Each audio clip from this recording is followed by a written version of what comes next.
जय हिंद प्यारे साथियों। भाई कैसे हैं आप सब? आई होप कि सब एकदम बढ़िया होंगे और बहुत ही शानदार तरीके से अपनी तैयारी कर रहे होंगे।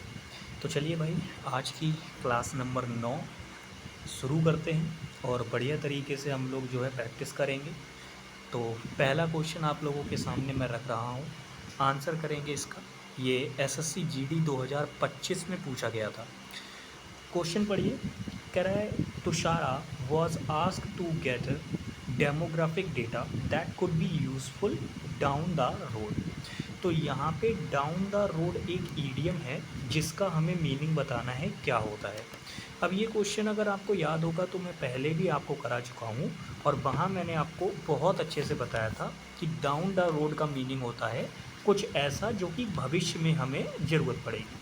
तो इन द फ्यूचर इसका जो है मेरे प्यारे साथी मीनिंग होता है। ठीक है ना। नेक्स्ट क्वेश्चन नंबर 2 पे चलते हैं। ये क्वेश्चन है एसएससी जीडी 2025 का ही। इस क्वेश्चन में आपको एक वर्ड दे रखा है इनकंसिस्टेंसीज, उसका आपको सिनोनियम बताना है।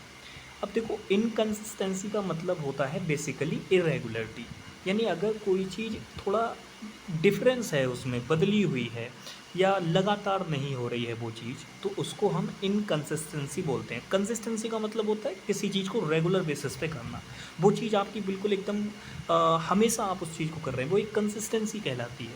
तो मेरे प्यारे साथी, उसका सिनोनियम हमसे पूछ रहा है। तो सिनोनियम आपका एक बात बताएंगे क्या हो जाएगा, क्योंकि यहाँ पे अगर आप नोटिस करोगे ना तो इसमें इन भी लगा हुआ है।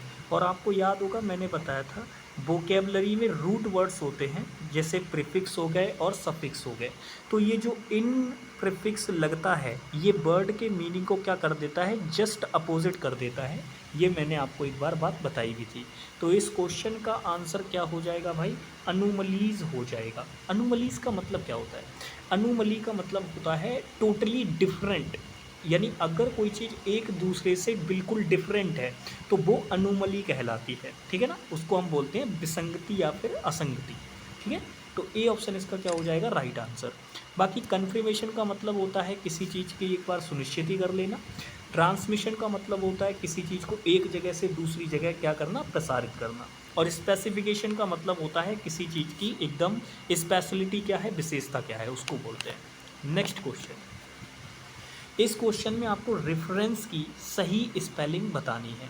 अब देखो, मैंने आपसे कहा था स्पेलिंग एरर के क्वेश्चन कई तरीके से पूछे जाते हैं। एक तो आपसे डायरेक्ट स्पेलिंग दे देगा और पूछ लेगा कि बताओ इनमें से कौन सी सही है या कौन सी गलत है। या कई बार क्या करता है कि आपको एक डायरेक्शन वगैरह दे रखी होती है, उसके अकॉर्डिंग आपको बतानी होती है कि कौन सी स्पेलिंग कैसी है। जैसे इसमें डायरेक्शन दे रखा है, select the correct spelling of the incorrectly spelled word given in this sentence. तो रेफरेंस वर्ड की आपको करेक्ट स्पेलिंग चुननी है। इसमें अंडरलाइन करके आपको दिया होगा ऐसे तरीके से। तो अब आपको ना इसकी करेक्ट स्पेलिंग चुननी है, डायरेक्शन में ये बोला है। तो हमें इस क्वेश्चन में इस वाली चीज़ को तो पढ़ने की ज़रूरत ही नहीं थी, हमें बस करेक्ट स्पेलिंग ढूंढनी थी और हमारा आंसर हमारे पास आ जाता। तो भाई करेक्ट स्पेलिंग रेफरेंस की कौन सी होती है, तो हमेशा याद रखेंगे सभी में क्या होता है, ई होता है। अगर एक भी जगह रेफरेंस की स्पेलिंग में एग्जामिनर ने ए करने की कोशिश की, तुरंत स्पेलिंग क्या हो जाएगी, गलत हो जाएगी। ये बात दिमाग में रखेंगे। एंड सेकंड चीज़, अगर डबल आर या डबल एफ करने की कोशिश की तब भी स्पेलिंग क्या हो जाएगी, गलत हो जाएगी। ठीक है ना। तो रेफरेंस की जो राइट स्पेलिंग होगी वो कौन सी होगी, सी वाली। नेक्स्ट क्वेश्चन नंबर पे चलते हैं। Question number 4। इसमें आपको एंटोनियम बताना है डिजेक्शन वर्ड का। देखो, डिजेक्शन का मतलब होता है प्यारे साथी दुख। डिजेक्शन का मतलब क्या होता है, दुख। अब उसका हमको बताना है एंटोनियम। तो जाहिर सी बात है, दुख मतलब नेगेटिव वर्ड है। अब इसका एंटोनियम जो होगा वो कैसा वर्ड होगा, पॉजिटिव वर्ड होगा। अब देखो, यहाँ पे कई सारे वर्ड्स हमें दे रखे हैं। Mail, nutrition. देखो, न्यूट्रिशन का मतलब होता है जिस खाने के अंदर बहुत सारे पोषक तत्व होते हैं, यानी संतुलित आहार जिसे हम लोग बोलते हैं, वो न्यूट्रिशन डाइट होती है। लेकिन आपने इसमें एक वर्ड ऐड कर दिया मेल। हमेशा याद रखेंगे एक प्रीफिक्स होता है जो कि वर्ड को निगेटिव कर देता है, यानी उसमें खराबी ऐड कर देगा, तो ये निगेटिव प्रीफिक्स होता है प्यारे साथी। अब अगर ये ऐड हो रखा है तो वर्ड हमारा कैसा हो गया, ये निगेटिव। हमें तो कैसा चाहिए था, पॉजिटिव, तो ये तो आंसर नहीं हो सकता। अच्छा, स्टेगनेंसी का मतलब होता है किसी चीज़ की स्थिरता, तो ये भी आंसर नहीं बनेगा। और ग्लैमर का मतलब होता है किसी का यश, किसी की प्रसिद्धि। तो आंसर तीनों भाई कट चुके हैं, केवल एक ही ऑप्शन बचा हुआ है चेयर। चेयर वर्ड हमारा एकदम राइट आंसर हो जाएगा, क्योंकि इसी का मतलब होता है खुशी। भाई चेयर्स कब करते हो, जब खुश होते हो, ठीक है। चलो नेक्स्ट क्वेश्चन, ये रहा क्वेश्चन नंबर 5, इसका आंसर करेंगे।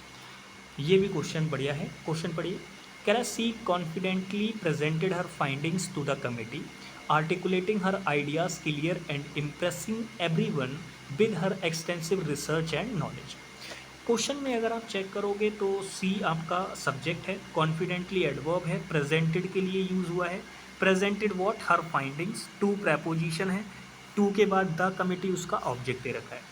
आर्टिकुलेटिंग एक नई क्लाउज को शुरू कर रहा है, यानी ये जीरंड दे रखी है, और जीरंड नॉन फाइनाइट वर्ब होती है, तो प्यारे साथी उसको मॉडिफाई करने के लिए जो वर्ड यहाँ लगाया है ये गलत हो जाएगा, क्योंकि ये एडजेक्टिव दे रखा है।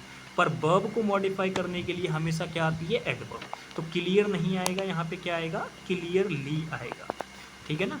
तो किस वाले पार्ट में गड़बड़ है, सी वाले पार्ट में गड़बड़ है। अब भाई सी वाले पार्ट में गड़बड़ तो है, लेकिन सी वाला पार्ट दिया कौन से वाले ऑप्शन पे, बी वाले पे। तो हमारे क्वेश्चन का जो राइट आंसर क्या होगा, वो बी वाला होगा। ऐसे क्वेश्चन का आंसर लगाने में बहुत दिक्कत आती है, ये ध्यान रखेंगे। नेक्स्ट क्वेश्चन भाई, इस क्वेश्चन में आपको जो है कोलोकेशन फिट करनी है। कोलोकेशन आप तभी फिट कर सकते हैं जब आपको वर्ड्स का एप्रोप्रिएट यूज़ पता होगा। क्वेश्चन पढ़िए, कह रहे when she received the news about the death of her uncle she dash into tears. भाई इसमें अगर हम बात करें तो वर्ड्स एकदम राइट आंसर होगा, क्योंकि एक ईडियम बनती है आपकी वर्स्ट इनटू टीयर्स। ये एक ईडियम बनती है, और इस ईडियम का सिंपल सा मतलब होता है एकदम बिल्कुल फूट फूट के रोना, ठीक है ना। तो डी ऑप्शन हमारा राइट आंसर हो जाएगा इसका। नेक्स्ट क्वेश्चन की बात करते हैं। देखो इस क्वेश्चन का अगर आंसर लगाना है, हमेशा याद रखना क्वेश्चन की डायरेक्शन को पढ़ा करो, और पढ़ने के बाद उसको देखा करो कि वो आसानी से होगा या उसमें मुसीबत आने वाली है। जैसे ये क्वेश्चन है, अगर इस क्वेश्चन का आप इम्प्रूवमेंट सोचने पे जाओगे तो आप मजबूर हो जाओगे कि यार क्वेश्चन में गलती है तो है कहाँ। लेकिन सिर्फ अगर आपको आंसर पकड़ना है तब बहुत आसान है, आप विद इन सेकेंड क्वेश्चन को करके निकल जाओगे। अब आप कहेंगे भैया जी ये कैसे होगा, मैं आपको बता रहा हूँ। क्वेश्चन की डायरेक्शन में सीधे सीधे उसने बोल रखा है कि भैया इसमें एडवर्ब यूसेज की गलती है, तो मुझे क्वेश्चन के अंदर सिर्फ एडवर्ब वाला पार्ट ढूंढना है और आंसर लगाना है, निकल जाना है, ख़त्म। और वो केवल आप देखो, क्या ये एडवर्ब है, नहीं है। क्या ये वाला पार्ट एडवर्ब है, नहीं। क्या इसमें एडवर्ब है, नहीं, ये तो वर्ब है। केवल एक ही एडवर्ब हमें नज़र आ रही है पूरी जगह पे, बस ये। तो जहाँ क्लम्सली जिस ऑप्शन में नज़र आएगा वही एडवर्ब है, तो यही वाला पार्ट आंसर है, बात खत्म। अगर आंसर लगाना था तो बस इतना काफ़ी था, इससे ज़्यादा आपको कुछ करना ही नहीं था इस क्वेश्चन में। अब इसका इम्प्रूवमेंट बताता हूँ कि इसमें गलती क्या है।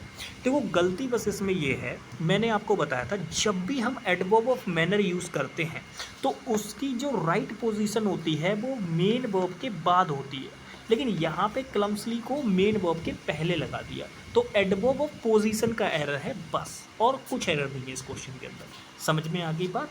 तो ऐसे क्वेश्चन पूछे जाते हैं भाई, तो इनका ध्यान रखना। नेक्स्ट क्वेश्चन, ये देखो बढ़िया क्वेश्चन है, इसका आंसर करेंगे। कह रहा है her behaviour in the interview revealed her clear state of mind. तो आप एक बात बताओ, स्टेटमेंट कैसी है, तो आप कहेंगे भैया पॉजिटिव। तो यहाँ ब्लैंक में आने वाला वर्ड भी कैसा होगा, पॉजिटिव होगा। लेकिन अगर आप ध्यान से देखोगे, श्राउडेड हो गया, सब्टल हो गया, ऑब्सक्योर हो गया, ये तीनों के तीनों वर्ड निगेटिव मीनिंग करते हैं। क्यों भैया, क्यों निगेटिव मीनिंग कर रहे हैं, तो उसका रीज़न ये है, ये तीनों के तीनों सीक्रेसी के सेंस में मीनिंग कर रहे हैं। सीक्रेसी का मतलब समझते हो, इसका मतलब होता है थोड़ा छिपे हुए मैनर में, यानी कि एक तरीके से अस्पष्ट है, चीज़ें अनक्लियर हैं। उस सेंस में, तो ये निगेटिव मीनिंग करते हैं।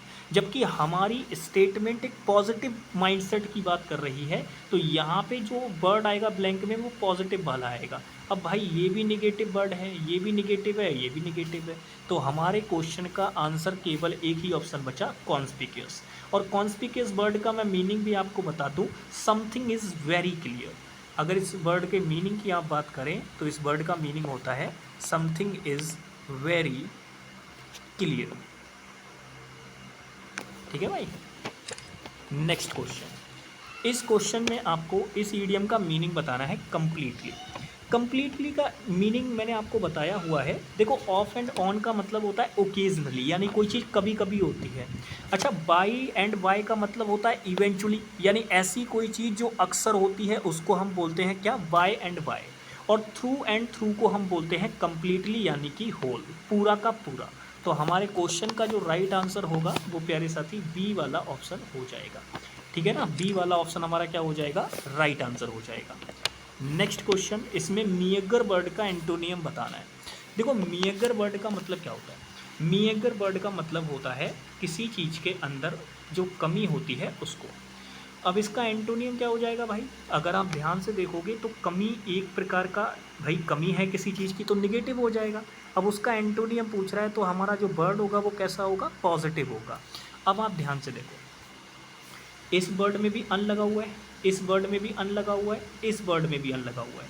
अगर इस वर्ड में दो ऑप्शन एलिमिनेट करने की बात होती तो हम ये दोनों आराम से कर सकते थे। क्यों, क्योंकि ये दोनों के दोनों निगेटिव वर्ड हैं। अब आप कहेंगे भैया जब ये दोनों निगेटिव वर्ड हैं तो ये भी तो निगेटिव होना चाहिए तीसरा वाला। नहीं दोस्त, ऐसा नहीं है। कभी भी अन प्रीफिक्स किसी वर्ड के साथ में लग रहा हो तो ज़रूरी नहीं है कि प्रीफिक्स नेगेटिव है तो वर्ड का मीनिंग भी नेगेटिव होगा, ऐसा नहीं है। वर्ड का मीनिंग मैंने आपको बताया था उल्टा हो जाता है, जस्ट अपोजिट हो जाता है। तो यहाँ पे बाइज्ड का मतलब होता है पक्षपात करना, यानी कि एक तरीके से बदल जाना, पक्षपात करना, किसी व्यक्ति का दूसरे व्यक्ति का पक्ष ले रहे हैं आप और एक व्यक्ति की सुन ही नहीं रहे, वो वाली बात होती है। तो वो अनबाइज्ड होना जो होता है वो पॉजिटिव वर्ड होता है आपका। तो ये वाला वर्ड है तो पॉजिटिव, लेकिन आंसर नहीं बनेगा, ये बात ध्यान रखेंगे। आंसर आपका जो है ये तीनों में से कोई भी ऑप्शन नहीं है। आंसर आपका जो बनेगा वो ये डी वाला ऑप्शन है, एडिक्वेट। एडिक्वेट का मतलब होता है कोई चीज़ पर्याप्त मात्रा में। ठीक है ना। बाकी यहाँ पे अनफॉर्चुनेट आप जानते हैं, दुर्भाग्यवश, अनसेफ, सुरक्षित नहीं है कोई चीज़, उसको बोलते हैं, वो सारी चीज़ें। नेक्स्ट आगे बढ़ते हैं। इसमें आपको सिनोनियम बताना है रेजिलिएंट वर्ड का। देखो, रेजिलिएंट का मतलब होता है समथिंग इज़ स्ट्रॉन्ग, यानी अगर कोई चीज़ स्ट्रॉन्ग है तो उसको रेजिलिएंट बोला जाता है, रेजिलिएंट। तो यहाँ पे इसका आंसर क्या हो जाएगा, ए वाला ऑप्शन। अच्छा, बाकी कोर्स खुरदरा होता है। कंटेंट आप जानते ही हैं, दो वर्ड में, एक तो सामग्री के सेंस में यूज़ होता है, एक संतुष्टि के सेंस में यूज़ होता है ये वर्ड। तो दो तीन मीनिंग इसके होते हैं, दोनों ध्यान रखेंगे। अच्छा, कोर्स का मतलब होता है रफ़, जिसे हम बोलते हैं खुरदरा। ठीक है, रफ़। और एंटिक का मतलब होता है कोई चीज़ ओल्ड है, पुरानी है, उसको बोला जाता है। नेक्स्ट आगे बढ़ते हैं। इसमें आपको डिस्मे वर्ड की डेफिनेशन बतानी है। ये भी एसएससी जीडी का ही क्वेश्चन है। डिस्मे वर्ड की डेफिनेशन आपको बतानी है क्या होती है। देखो, डिस्मे वर्ड का मतलब होता है एक तरीके से जो व्यक्ति नाखुश होता है यानी दुखी, उसको बोला जाता है। अब अगर आप देखोगे तो निगेटिव एक्सप्लेनेशन होनी चाहिए उस वर्ड की। अच्छा, कुकुम्बर सम है तो इसका मतलब है कि कोई व्यक्ति काम एंड कंपोज्ड है, काम एंड कंपोज्ड यानी बहुत ज़्यादा शांत स्वभाव का। अच्छा, अगर कोई व्यक्ति विकेड है तो इसका मतलब है कि वो व्यक्ति कैसा है, दुष्ट है, निर्लज्ज प्राणी है, एकदम दुष्ट जिसे बोलते हैं हम लोग। और एडमायरेशन है तो मेरे प्यारे साथी कोई व्यक्ति आपके प्रति क्या कर रहा है, आपकी प्रशंसा कर रहा है, वो चीज़ है। तो ये तो पॉजिटिव मीनिंग हो गया, तो ये तो वैसे ही नहीं होगा। बाकी के दो ऑप्शन ऊपर वाले भी नहीं होंगे भाई, ये भी ख़त्म है। तो केवल दुखी का जो मीनिंग हमें निकल के आ रहा है वो डी वाले ऑप्शन के अंदर आ रहा है। तो यही क्या हो जाएगा, राइट आंसर हो जाएगा। ठीक है भाई, डी वाला ऑप्शन। डिस्मे का मतलब दुखी होता है। नेक्स्ट क्वेश्चन, ये क्वेश्चन बढ़िया है, इसका आंसर करेंगे। क्वेश्चन नंबर 13, ये भी एसएससी जीडी 2025 का क्वेश्चन है। क्वेश्चन पढ़िए, कह रहे I would like to know this machine works. तो भाई मैं जानना चाहूँगा कि ये मशीन कैसे काम करती है। तो मैंने कहा था जब भी आप किसी चीज़ का रिप्लाई जानना चाहें और वो भी उस वर्ब के बारे में वो जानना चाहें कि वो वर्ब कैसे क्या कर रही है, वो चीज़ कैसे क्या कर रही है, तो आप कहीं ना कहीं उस वर्ब जो उसमें वर्ब यूज़ हुई होती है आप उसके बारे में जानना चाहते हैं। तो यहाँ पे इस वर्ब के बारे में आप इन्फॉर्मेशन जानना चाह रहे हैं, यानी डैट मीन्स कि आप सीधे सीधे यहाँ पे क्या वर्ब के बारे में इन्फॉर्मेशन जानना चाह रहे हैं। और वर्ब के बारे में इन्फॉर्मेशन जानने के लिए आपको एडवर्ब यूज़ करनी पड़ेगी। और प्यारे साथी, चूंकि आप यहाँ पे इन्फॉर्मेशन जानना चाह रहे हैं तो आपको यहाँ पे इंट्रोगेटिव या रिलेटिव एडवर्ब यूज़ करनी पड़ेगी। अच्छा, इंट्रोगेटिव और रिलेटिव एडवर्ब कोई अलग अलग नहीं है, होती सेम ही है, बस उनके यूज़ होने का तरीका डिफरेंट हो जाता है, ठीक है ना।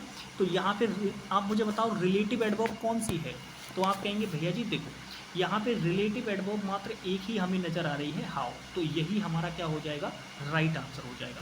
भाई बहुत अच्छे से मैंने बता रखा है कौन कौन सी रिलेटिव एडवर्ब होती हैं, वेयर होती है, व्हेन होती है, हाउ होती है, ये सब आपकी क्या है, रिलेटिव एडवर्ब है। अच्छा, दैट और व्हाट क्या है, तो ये प्यारे साथी रिलेटिव प्रोनाउन होते हैं, ये क्या होते हैं, रिलेटिव प्रोनाउन होते हैं, ठीक है ना। तो ये तो वैसे ही आंसर नहीं बनेगा। अच्छा, ये वॉट एवर, ये भी वही है, तो ये भी आंसर नहीं बनेगा, बी ऑप्शन आपका आंसर होगा। नेक्स्ट क्वेश्चन, इसमें आपको ना गलत स्पेलिंग बतानी है भाई, गलत स्पेलिंग। देखो ये बिल्कुल वैसा ही क्वेश्चन आ गया जैसे मैं बोल रहा था कि नॉर्मली क्वेश्चन स्पेलिंग एरर के इस तरीके के पूछे जाते हैं। अब इसमें क्या आपसे बोल रहा है गलत स्पेलिंग बता दो, तो मैंने क्या कहा था, एग्जामिनर गलत स्पेलिंग पूछे या सही पूछे, आपको हर हाल में सही वाली ढूंढनी है, ऑप्शन एलिमिनेट करना है और आंसर निकालना है। जैसे इसमें देखो, मुझे पता है कि लेजिबल एकदम ठीक स्पेलिंग है, नेसेसिटी एकदम ठीक स्पेलिंग है, क्रोनोलॉजी एकदम ठीक स्पेलिंग है, तो भाई एग्जामिनर ने मेरे से कौन सी पूछी, गलत, तो भैया ये तीनों तो ठीक है ना, तो ये तो आंसर हो ही नहीं सकते, जो बचा वही ऑप्शन मेरा क्या हो जाएगा, राइट आंसर। तो वेंडेटा जो स्पेलिंग है वो गलत दे रखी है मेरे साथी, इसीलिए बी ऑप्शन हमारा क्या हो जाएगा, राइट आंसर हो जाएगा। अच्छा, इसकी ठीक स्पेलिंग क्या होती है, ठीक स्पेलिंग बस ये होती है, ये जो ए बना रखा है ये गलत है, इसकी जगह पे प्यारे साथी ई बना देंगे। और ये जो होती है ना, ये बेसिकली फैमिली डिस्प्यूट होता है, वेंडेटा जो होता है ये क्या होता है, फैमिली डिस्प्यूट होता है, यानी जो फैमिली के लड़ाई झगड़े होते हैं ना उनको बोलते हैं वेंडेटा, ठीक है ना, उसको बोलते हैं।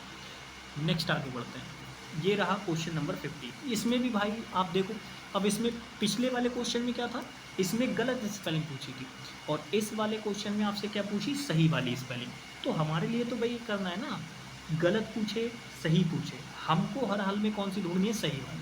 और ये क्वेश्चन कब का है, CHSL 2024 का। तो इल्यूजन की स्पेलिंग में ILLUSION,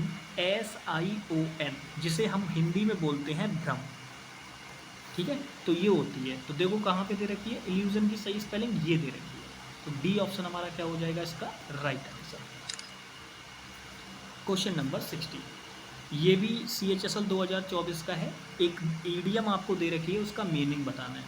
डॉग ईट डॉग, भाई क्या ही ईडियम है, डॉग ईट डॉग का मतलब क्या होता है यार, सोचो, कुत्ता ही कुत्ते को खा जाए, मतलब क्या, मतलब एक ऐसी जगह जहाँ पे इतना कंपटीशन है कि एक व्यक्ति दूसरे व्यक्ति को रौंद के आगे निकल जाता है, लाइक जैसे आज के समय में आप गवर्नमेंट एग्जाम्स को ही देख लो, वो वाली स्थिति। तो वहाँ एक व्यक्ति दूसरे व्यक्ति को आगे ही नहीं बढ़ने दे रहा है। सपोज़ आप समझो, जैसे कुछ लोग तो जेन्युइनली एग्ज़ाम देते हैं, समझ में आता है कि भाई किसी व्यक्ति ने एग्ज़ाम पहली बार में दिया और उसको लोअर पोस्ट मिल गई तो वो अपर पोस्ट के लिए ट्राई कर रहा है, वो जेन्युइन है, समझ में आता है। या किसी व्यक्ति को साउथ में फेंक दिया, उसे नॉर्थ में जाना है, या नॉर्थ में फेंक दिया, उसे साउथ में जाना है, तो वो अपनी पोस्टिंग चेंज करने के लिए कर रहा है, समझ में आ रहा है। लेकिन अगर कोई व्यक्ति सिर्फ मज़े के लिए पेपर दे रहा है तो भाई ये तो अलग ही बात है, इसको तो क्या ही कहें फिर। तो ऐसी चीज़ें डॉग ईट डॉग वाली स्थिति कहलाती हैं, वहाँ पे रूथलेस कंपटीशन हो जाता है, मतलब एकदम रूथलेसली कॉम्पिटिटिव अगर कोई चीज़ है तो उसी को बोला जाता है डॉग ईट डॉग, मतलब कुत्ता ही कुत्ते को खा जा रहा है, हालत देख रहे हो भाई। तो ईडियम है, इसको बढ़िया तरीके से याद रखने की कोशिश करेंगे। नेक्स्ट क्वेश्चन नंबर 70, ये कोनोटेशन देख रहे हो भाई, कोनोटेशन आपको अप्रोप्रिएट यूज़ करनी है और वर्ड को ब्लैंक को फिल करना है, ये भी CHSL 2024 का है। क्वेश्चन पढ़िए, कह रहा है I always love the dash of my mother's cooking. अब आप मुझे बताइए मदर्स कुकिंग की ऐसी क्या चीज़ है जो मेरे प्यारे साथी आप ले रहे होंगे उस टाइम पे। तो मम्मी जब खाना बनाती है तो उसमें से ना खुशबू आती है बहुत अच्छी, कभी भी कुछ भी बनता है तो बहुत अच्छी खुशबू आती है।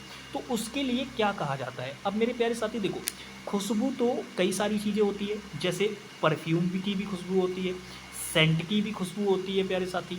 अच्छा, स्टेंच जो होता है ना, ये वर्ड आप ध्यान समझे, ये वर्ड निगेटिव कॉनोटेशन का है और इस वर्ड को खुशबू नहीं बोलेंगे, इसको बोलेंगे बदबू। स्टेंच, स्टेंच बदबू होती है, ठीक है ना, यानी गंदी स्मेल, उसको बोलते हैं स्टेंच। तो ये तो नेगेटिव हो गया, तो ये तो आंसर नहीं बनेगा, क्योंकि मम्मी के खाने में से बदबू तो आएगी नहीं। और धोखे से भी अगर तुमने बोल दिया कि मम्मी आज स्मेल अच्छी नहीं आ रही, तो तुम्हारी तो आ गई बढ़िया वाली, तो ये तो आंसर नहीं बनेगा। अच्छा, अब यहाँ पे देखो दो वर्ड हमारे पास ये हैं, एक तो सेंट और एक परफ्यूम। तो आप मुझे बताओ, क्या खाने में से सेंट की स्मेल आ सकती है? तो आप कहेंगे अरे भैया जी कैसी बात कर रहे हो, बिल्कुल नहीं। क्या परफ्यूम की स्मेल आ सकती है? बिल्कुल भी नहीं आ सकती। एरोमा, एरोमा बोलते हैं उसको। तो याद रखना, कभी भी खाने के रूप में अगर आपसे खुशबू की या बात की जाएगी, तो उसको आप बोलेंगे एरोमा। खाने में से एरोमा आती है, याद रखना। बहुत ही आसानी से आप इस क्वेश्चन को कर सकते थे, लेकिन जो बच्चे इस मीनिंग में कंफ्यूज हो जाएंगे वो फंस जाएंगे भाई। तो आपको याद रखना, जो खाना बनता है उसमें से सेंट नहीं आती, उसमें से परफ्यूम नहीं आती, उसमें से एरोमा आती है। क्या आती है? एरोमा आती है। नेक्स्ट, ये क्वेश्चन नंबर 18 है और इस क्वेश्चन में अगर आप ध्यान से देखें तो प्यारे साथी, इसका आपको इम्प्रूव करना है। करिए भैया, क्वेश्चन पढ़िए। कर the plum tree in our garden is cover in blossoms as are the trees outside my office window. अब ये सेंटेंस इंप्रूवमेंट का क्वेश्चन है, CHSL 2024 का। इस क्वेश्चन में अगर आप सबसे इंपॉर्टेंट चीज़ देखेंगे तो मैं नो इम्प्रूवमेंट ऑप्शन को बहुत आसानी से उड़ा सकता हूँ। अब आप कहेंगे भैया जी हैं कैसे हो गया ये, मैं आपको बता रहा हूँ।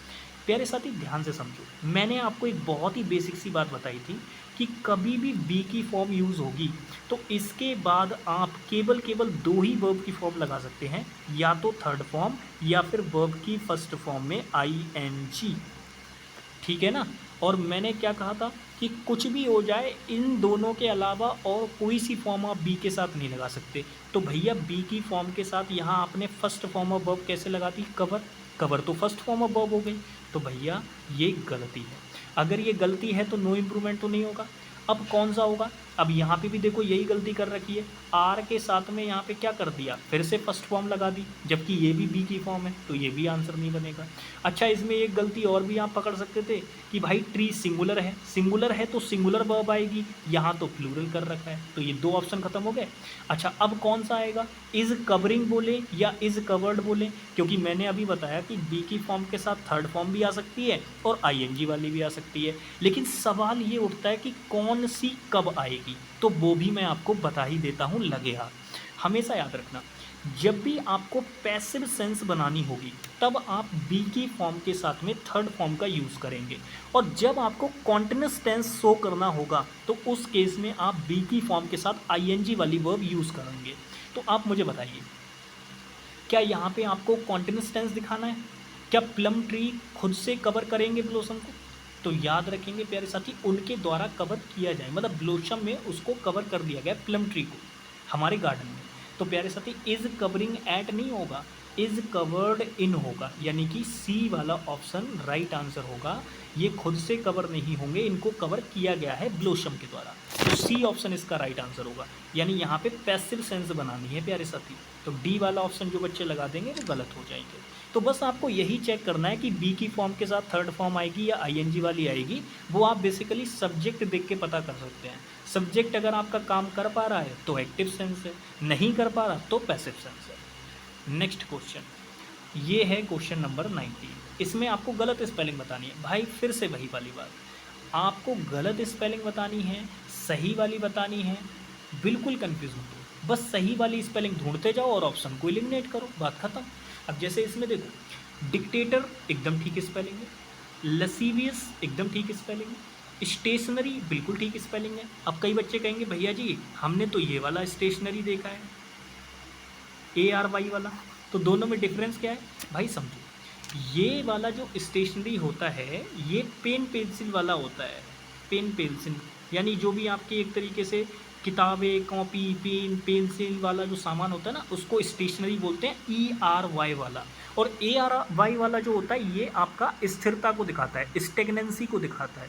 तो दोनों ही स्पेलिंग ठीक है, ध्यान रखना ये बात को। कहीं पता चले आप कहें अरे भैया जी हम तो ये वाला देखे ही नहीं है, भाई दोनों ही स्पेलिंग ठीक होती हैं।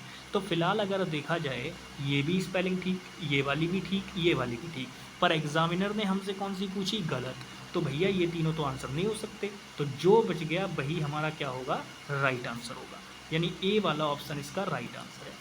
अच्छा इसको ठीक कैसे करेंगे फिर, मारीजियोना, ये स्पेलिंग का मतलब क्या होता है, याद रखना मारीजोना जो है ना ये ट्री का नाम होता है। अब आप कहेंगे हैं भैया जी ऐसा ट्री तो हमने पहली बार देखा है। भाई ये तुमने देखा तो बहुत बार होगा, गांव में रहते हो ना, अगर गांव में रहते हो तब तो बहुत देखा होगा।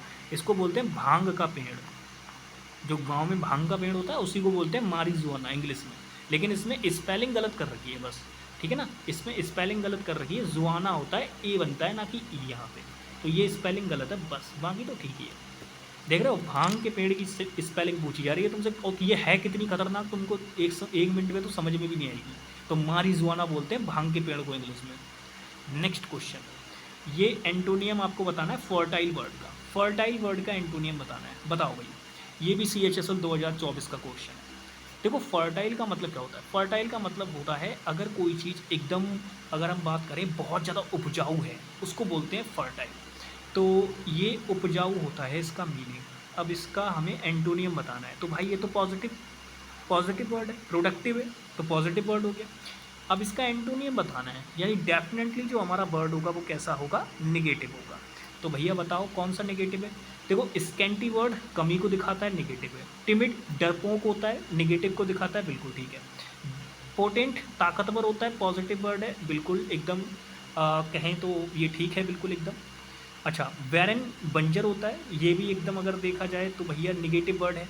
अब देखो आंसर लगाने की अगर बात होगी तो आप इसमें कोनोटेशन के अकॉर्डिंग आंसर नहीं लगा पाएंगे। अब आप कहेंगे भैया जी मैंने आपसे सिंपल कहा था, कोनोटेशन के बेस पे आंसर लगाना इजी होता है, लेकिन कुछ क्वेश्चंस ऐसे होते हैं जिनमें आप कोनोटेशन यूज़ नहीं कर सकते। जैसे इस वाले क्वेश्चन में कैसे कोनोटेशन यूज़ करोगे, भाई आपको एंटोनियम निगेटिव कोनोटेशन का चाहिए, पर यहाँ तो 3 वर्ड निगेटिव कोनोटेशन के हैं, तो दिक्कत पड़ जाएगी या नहीं। तो ऐसे केस में सिंपल सी बात होती है, भाई ये तो सेम सेम हो गया, तो ये तो सिनोनियम कैटेगरी में नहीं जाएगा। अच्छा स्कैंटी और टिमिड, तो फर्टाइल एक तरीके से क्या, उपजाऊ, तो उसका जो एंटोनियम बनेगा वो क्या बनेगा, बंजर बनेगा, बंजर, डेजर्ट, एरिड, पार्च्ड, वैरन, ये चीज़ इनफर्टाइल। तो यहाँ पे डी ऑप्शन हमारे क्वेश्चन का राइट आंसर बनेगा भाई, डी, ठीक है ना, डी वाला एकदम राइट आंसर बनेगा। बाकी किसी भी ऑप्शन से कोई लेना देना नहीं है आपको, ठीक है, डी वाला। तो भाई आज के 20 क्वेश्चंस होते हैं ख़त्म। बाकी मिलते हैं आप लोगों से कल 10th नंबर वाले मॉक टेस्ट में, यानी 10 हो जाएंगे कल हमारे। नेक्स्ट वाली क्लास जब होगी तो उसमें 10 हो जाएंगे, और उसके बाद फिर याद रखेंगे, मैं आज की क्लास में ये बात कंफर्म कर देता हूँ भाई, क्वेश्चन तो अभी हम 20 ही रखने वाले हैं, लेकिन जो चीज़ मैंने कहा था कि अभी तक हम ऐड नहीं कर रहे थे वो अब ऐड होगी। मतलब क्या सर, मतलब ये कि अब आपके जो है क्लोज टेस्ट भी हम लोग इंक्लूड करेंगे, और मेरे प्यारे साथी जो आपका कॉम्प्रिहेंशन वाला और पार्ट है जिसे RC यानी रीडिंग कॉम्प्रिहेंशन जिसे कहते हैं, वो भी धीरे धीरे इंक्लूड करना शुरू करेंगे, क्लोज टेस्ट भी ऐड करेंगे, और पैराजम्बल वाले जो क्वेश्चन होते हैं उनको भी ऐड करेंगे। तो मेरे प्यारे साथी नंबर ऑफ क्वेश्चंस तो 20 ही रहेंगे, बस ये चीज़ें हम ऐड करने लग जाएंगे। यानी जाहिर सी बात है जो इधर उधर के क्वेश्चन जो एंटोनियम, सिनोनियम या ईडियम या स्पेलिंग के क्वेश्चन कर रहे थे वो थोड़े से कम हो जाएंगे, और कुछ नहीं होगा। नंबर ऑफ क्वेश्चन भी इजी रहेंगे, बस आपको सारी चीज़ें देखने को मिलेंगी, ये वाली बात होगी जो सेट नंबर 11 हम शुरू करेंगे उससे आगे। ठीक, चलिए तो मिलते हैं आप लोगों से नेक्स्ट क्लास में, तब तक के लिए बाय बाय, टेक केयर, जय हिंद प्यारे।